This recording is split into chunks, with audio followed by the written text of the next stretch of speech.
পর তোমার জীবনের সবচেয়ে প্রতিযোগিতামূলক যে পরীক্ষাটি সেই পরীক্ষায় তুমি অংশগ্রহণ করতে যাচ্ছ।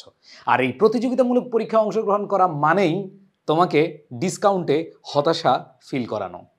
এই যে টেনশন এবং ডিপ্রেশন, তার মানে হচ্ছে এইটা তোমার সাথে অঙ্গাঙ্গিভাবে জড়িত থাকবে। তোমরা যারা বিশ্ববিদ্যালয়ে ভর্তি পরীক্ষা দিতে যাচ্ছ, তোমাদের এখন প্রধান শত্রু সেটা হলো হতাশা। ডিপ্রেশন তোমাকে এমনভাবে ঘায়েল করেছে যে তুমি যা পড়েছো মনে হচ্ছে কিছুই পারো না। তুমি অনেক পড়ার পরেও মনে হচ্ছে যে তোমার লাইফে তুমি কোনো পড়াশোনাই করো না। তোমার কাছে মনে হচ্ছে যে তোমার বন্ধুরা সব পারে, তুমি কিছু পারো না। সো এইরকম হতাশার মধ্যে তুমি যখন যাচ্ছ, তোমার লাইফের গুরুত্বপূর্ণ যে সময়টা, মানে ভর্তি পরীক্ষার আগ মুহূর্তের যে সময়টা, এই সময়টাকে টোটালি ঘায়েল করে দিচ্ছে কে জানো? সেটা হলো তোমার হতাশা।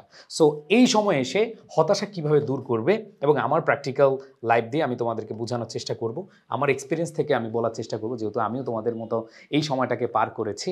আমি বিশ্ববিদ্যালয়ে ভর্তি পরীক্ষার আগে অনেক বেশি হতাশা কাজ করতো, বাট কীভাবে ওভারকাম করেছি সেটাই তোমাদের সাথে শেয়ার করব। খেয়াল করে দেখো, প্রথমেই তোমাকে যেই কাজটা করতে হবে সেটা হচ্ছে প্ল্যানিং করতে হবে। কি প্ল্যানিং? হতাশার প্ল্যানিং না। তোমরা অনেকে এখন পড়তে বসলে বেশিক্ষণ সময় চলে যায় হতাশায়, মানে হচ্ছে তুমি চিন্তা করতে করতে শেষ, পড়ার আর টাইম পাও না। সো প্ল্যানিংটা হবে এরকম যে তুমি একটা টার্গেট নিবা। ধরো তোমার পরীক্ষা আছে আর 10 দিন হাতে বা 7 দিন হাতে বা 6 দিন হাতে। তুমি এই মুহূর্তে তুমি একটা টার্গেট করবা যে তুমি কি কি পড়বা, কি কি রিভিশন দিবা এবং কোন কোন জায়গায় তোমার ল্যাকিংস আছে যেগুলো তুমি কি করবা, উত্তরণ করতে পারবা। সো এই বিষয়গুলো তোমাকে মাথায় রেখেই কি করতে হবে, প্ল্যানিং করে ফেলতে হবে। সো প্ল্যানিং করো। অবশ্যই সেই প্ল্যানিংয়ে টেনশন করার জন্য কোনো সময় বরাদ্দ থাকবে না, ঠিক আছে? অ্যান্ড দেন পরবর্তীতে হচ্ছে টার্গেট। তুমি টার্গেট সেট করো। টার্গেট সেট বলতে মানে হচ্ছে তোমার লক্ষ্য নির্ধারণটা এমনভাবে করো যে তুমি জানো শেষ মুহূর্তে এসে তোমার যেই পড়াশোনাগুলো আগে করা হয়েছে সেগুলোকে কোনো না কোনোভাবে রিভিশন দিতে পারো এবং তুমি টার্গেট করো যে আমি এই বিষয়ে এত মার্ক তুলবো, এই বিষয়ে এত মার্ক তুলবো। এইভাবে একটা টার্গেট সেট করে ফেলো। তাহলে দেখবা যে তোমার পড়াশোনার প্রতি একটা ইতিবাচক মনোভাব তৈরি হবে। তুমি দেখবা যে টেনশন বাদ দিয়ে তুমি পড়তেছো। সো এই জন্য টার্গেট তোমাকে কী করতে হবে, নিতে হবে। অ্যান্ড দেন পরবর্তীতে বি পজিটিভ। সব সময় পজিটিভ থাকতে হবে।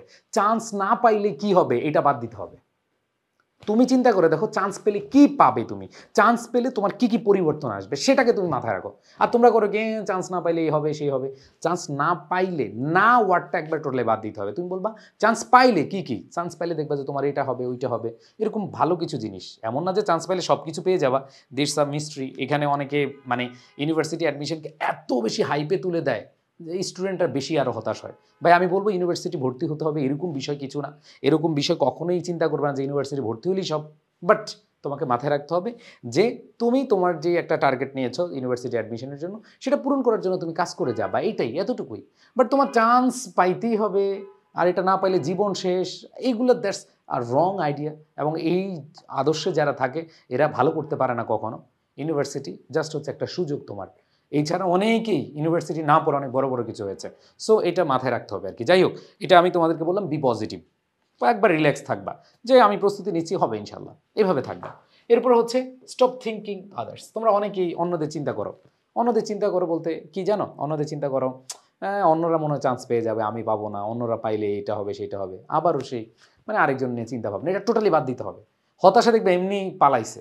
তুমি এরকম চিন্তা করবা, আরে হইলে হবে, না হইলে নাই, তুমি তো কষ্ট করতেছো নাকি, এমন না যে তুমি কষ্ট করো নাই। সো এটা মাথায় রাখবা।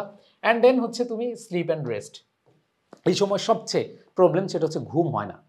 টেনশন, হতাশায় মানে হতাশায় ঘুম হয় না, ঠিক আছে? মনে হবে যে তুমি ঘুমাও না ঠিক মতো, আবার পড়াও না, তুমি বিশ্রামও নাও না, আবার পড়াও না। সো এটা মাথায় রাখা যাবে না। বিশ্রাম এবং ঘুম এটা মাথায় তুমি রেখেই ওইভাবে তোমার টার্গেটটা সেট করবে, ওইভাবে তোমার প্ল্যানিংটা সেট করবা। অ্যান্ড দেন পরবর্তীতে বলবো তুলনা।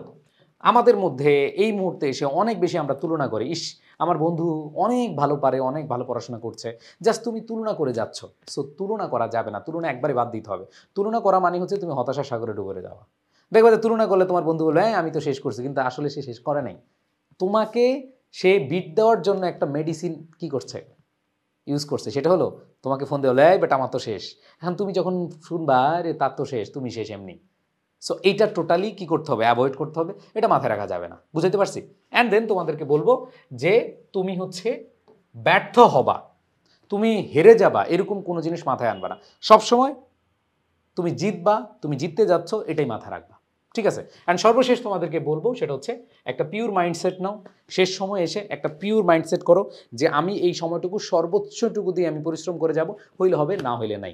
এই পিওর মাইন্ডসেটটা ইম্পর্টেন্ট। আবার বলছি, ইউনিভার্সিটিতে সব কিছু, এটা আমি পার্সোনালি কখনোই তোমাদেরকে বলতে চাই না, বলিও না। বাট তুমি চেষ্টা করো, তুমি সর্বোচ্চটুকু দিয়ে চেষ্টা করো।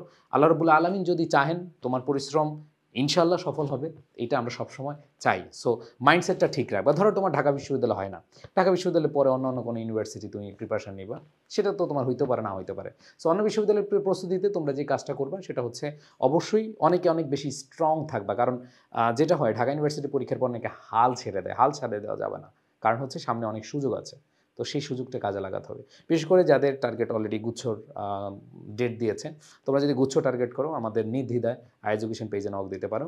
সবাই ভালো থাকবা, সুস্থ থাকবা, মাইন্ডসেট অলওয়েজ রাখবা, বি পজিটিভ। ওকে, আল্লাহ হাফিজ, আসসালামু আলাইকুম।